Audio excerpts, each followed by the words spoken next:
Om Sri Sai Ram. Upanishad Vahini Chapter 1. The Upanishads. Humanity is essentially divine. However, one believes oneself to be an individual, limited and temporary, because one is entangled in the characteristics of the five elements: sound, touch, form, taste and smell. This error brings about joy and grief, good and bad, birth and death. To escape from this association with the elements, to rid oneself of the pulls of their characteristics, is the sign of liberation, known as Kaivalya, Moksha or Mukti. The names may change, but the achievement is the same. While entangled in the five elements, one is attracted, distracted or disappointed by them, all of which causes distress, wealth, possessions, vehicles, buildings, etc. are all transmutations of the elements. One craves them, and when one loses them or fails to get them, one spurns them. Let us take the five elements one by one. The living beings as the first one, the earth as its base, water, the second, is the basis for the earth. Water is produced from fire, the third element, and fire itself emanates from wind, Vayu, which is the fourth. Wind arises from ether, Akasha. Ether emerges from the primal nature, and the primal nature is but the manifestation of one aspect of the majesty of God, or the supreme sovereign Atma, Paramatma. Seeking to reach that supreme Atma, the source and core of the universe, the individual Jivi who has entangled himself in the elements has to overcome the bonds one by discrimination and steady practice of detachment. One who does this is a spiritual aspirant, and one who wins in this struggle is liberated even while alive is a Jivan Mukta. Study the Upanishad for higher spiritual wisdom. For the process of such discrimination and for the visualization of one's innate reality, one has to study the Upanishads, collectively called Vedanta. They form the section of the Vedas that deals with the higher wisdom, the Jnana Kanda. Liberation from the consequences of ignorance can be secured only by spiritual knowledge, Jnana. The Upanishads themselves declare, by knowledge alone can freedom be won. The Vedas are reputed to be three-sectioned, the three sections being spiritual wisdom, Jnana, contemplation or worship, upasana, and dedicated activity, karma. These three are also found in the Upanishads. They provide the basis for the non-dualist, Advaita, qualified non-dualist, Visishta Advaita, and dualist Dvaita system of philosophy.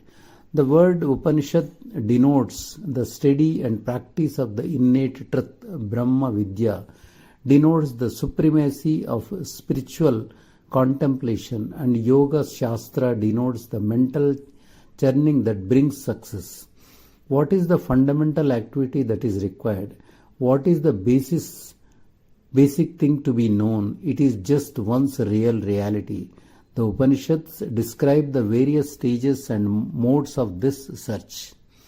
The name Upanishad is full of significance. Upani means the process of studying with steadfastness. Nishatha, Shata means attainment of ultimate reality. The name Upanishad arose for those reasons. The Upanishads do not only teach the principles of knowledge of the supreme reality, Atma Vidya, they also instruct in the practical means of realization.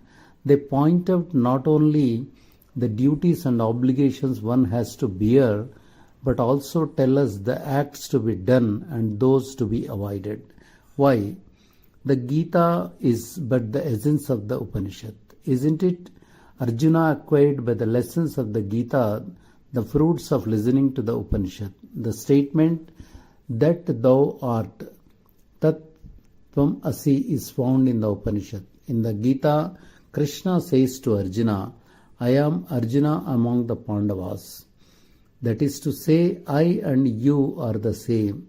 This is the same as saying, thou art that. That the individual and God, Jiva and Ishvara are the same. So, whether it is Gita or the Upanishad, the teaching is non-duality, not duality or qualified monism. Develop purity of consciousness, moral awareness and spiritual discrimination. The human eye cannot dwell into microcosm or the macrocosm. It cannot read the mystery of the virus or the atom or the stellar universe. Therefore, scientists supplement the eye with the microscope and the telescope. Similarly, sages are able to experience divinity through the eye of knowledge gained by following the dharma of moral conduct and spiritual discipline. When the human eye needs an extraneous instrument to observe even the insignificant war and virus, how can a person refuse to go through the process of mantra in order to see the omnipresent, transcendent principle? It is very hard to acquire the eye of wisdom. Concentration is essential for it, and for concentration to develop and stabilize, three things are very important: purity of consciousness, moral awareness, and spiritual discrimination. These qualifications are difficult for ordinary folk to attain, but humanity is endowed with the special instrument of discrimination, of judgment, of analysis and synthesis. Among the animals, only mankind possesses it. It has to be developed and utilized to the best purpose. Through this instrument, one can realize the immanent divinity. Instead, one pesters oneself and others with questions like, where does God reside? If he is real, why is not he seen? Hearing such queries, one feels like pitying the poor questioners, for they are announcing their own foolishness. They are like the dullards who aspire for university degrees without taking pains even to learn the alphabet. They aspire to realize God without putting themselves to the trouble of the required spiritual discipline. People who have no moral strength and purity talk of God and his existence and declare efforts to see him. Such people have no right to be heard. Upanishads are the whisperings of God. Spiritual practice is based on the holy scripture Shastras. They can't be mastered in a thrice. They can't be followed through talk. Their message is summed up in the Upanishads, so they are revered as authoritative. They are not the products of human intelligence. They are the whisperings of God to man. They are parts of the eternal Vedas, and the Vedas shine gloriously through all their parts. Upanishads are authentic and authoritative since they share the glory of the Vedas. They are 1180 in number, but through the centuries many of them disappeared from human memory and only 108 have survived. Of the 108, 10 have attained great popularity as a result of the depth and value of their contents. The sage Vyasa classified the Upanishads and allotted them among the 4 Vedas. The Rig Veda has 21 branches, and each branch has one Upanishad allotted to it. The Yajurveda has 109 branches and 109 Upanishad. Atharvana Veda has 50 branches and 50 Upanishad.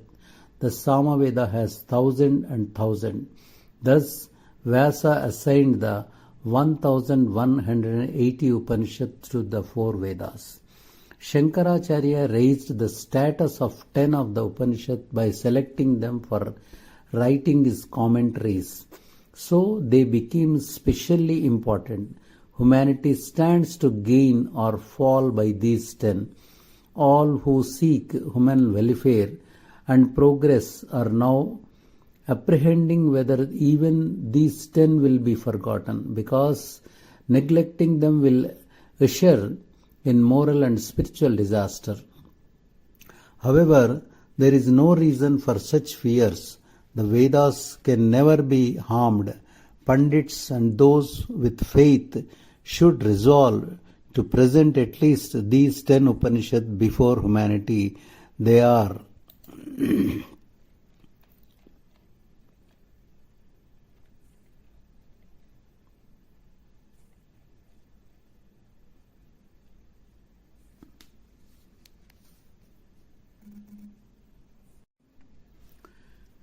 ఈశ కేన ఖట ప్రశ్న ముండక మాండ్యుక్య తైత్తరీయ ఐతరేయ చాందోగ్య బృహద రణ్యకం.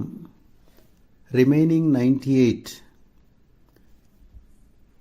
బ్రహ్మ కైవల్య శ్వేతరాశ్వతర జాబాలి హంస గర్భ అరుణ పరమహంస అమృతనాద నారాయణ అమృతబిందు అథర్వశిఖ అథర్వశిర కౌశితకీ మైత్రాయణి నృసింహపితాని బృహజ్ఞాబాల మైత్రేయీ కాలాగ్నిరుద్ర సుబాల మంత్రిక శూరిక నిరాలంబ సర్వసార వజ్రసూచిక శుకరహస్య తేజోబిందు నాగబిందు జ్ఞానబిందు బ్రహ్మవిద్య ఆత్మబోధ యోగతత్వ నారద పరివ్రాజక త్రిశిక బ్రహ్మణ సీత యోగ చూడామణి నిర్వాణ మండల దక్షిణామూర్తి స్కంద శరభ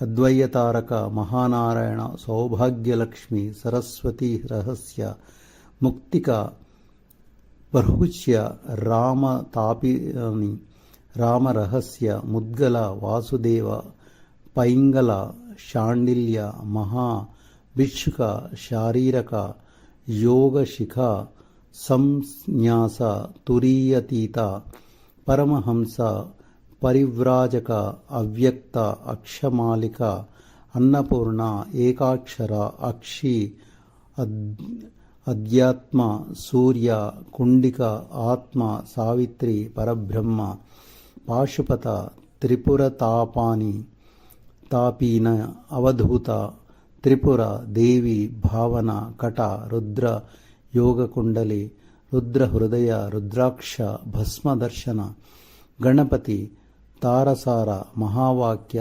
సామవేదాయ పంచబ్రహ్మ Jabali గోపాలతాపాని ప్రాణాగ్నిహోత్ర గారుడ Krishna Dattatreya వరాహక Yajnavalkya శాట్యాయని Hayagriva కలిసంతరణ అనూనవి. The Upanishads have inspired other works on geography, astronomy, astrology, and economy and political theory, as well as the 18 Puranas comprising Skanda, Shiva, Garuda, and others. God is the prophet of the universe, spirituality of the Upanishad.